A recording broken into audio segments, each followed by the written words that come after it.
obviously are HR related policies and procedures, but we want to share with you a list of other policies and procedures, HR related, but specific, that are considered the must-haves. Again, the more policies and procedures, the better, but there are some that you absolutely want to have, such as attendance, employee conduct expectations, the use of company property, what's your tolerance on harassment, discrimination, what do you expect from the employee with regard to social media and the use of internet, health and safety expectations, how do you want them to handle business expenses, and then very important, especially in the world of work today and the world of work for the future, is that we consider remote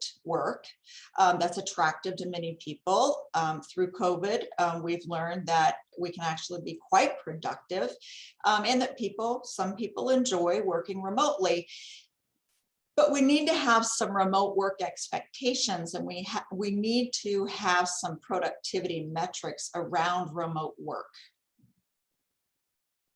And this is expected to become increasingly more important, especially in organizations where some of the positions can do the work remotely and some of the positions can't.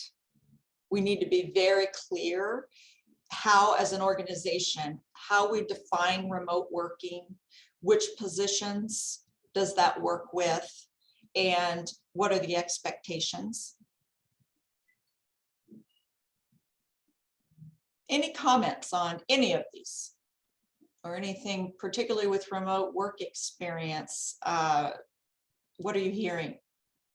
Yeah, I think that one is obviously it's in process, and but super interesting. I know some people who there's a software on their computer, and they have to not only be logged in, but their mouse has to be, like there has to be evidence that they're actually on their computers, for certain hours of the day. And I think there's a balance between, making sure people are productive and doing their work. But I do think that kind of hits at morale a little bit, because then you start to feel like you're some kind of machine. Or the people I've talked to, that hasn't been well received, not because they don't do their work, but because they aren't, there's that trust factor that is not there then. Any other comments? And someone just joined us via iPhone. Welcome. Thank you. But yeah, with that, Susan, it goes back to new policies too, because everything's new. And if we don't know, your company has to create a policy and a procedure for it, So if it's so many hours that they have to be logged on, so many FaceTime, who knows? But yes, yeah, it's just anything that's new, it goes back to policies and procedures. Exactly.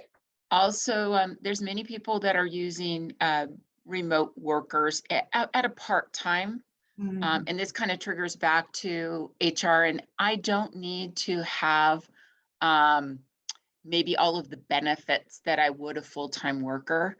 And so it's cost effective, but the getting down to the policy of what are the expectations and productivity. Bookkeepers are a great example.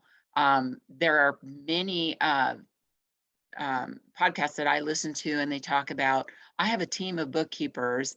We are virtual all over the United States or Canada, or wherever it might be. And they have a team, and they say, okay, you get these clients. You're an expert in this part. And that's what they bookkeep. Artists, it could be they bookkeep for artists, musicians, farmers, whatever it might be. And I really like their model.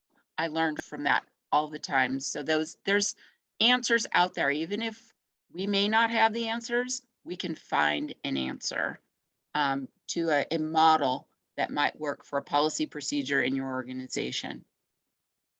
Agreed. Many, many, many templates are out there. And as we said when we first began, policies can change. In fact, they do. But as the business owner, we want to make sure that one, we have some, two, we have them documented, and three, that we're reviewing and updating them on some reasonable basis. Education pages, if you're looking for helpful places. Thank you for watching our video.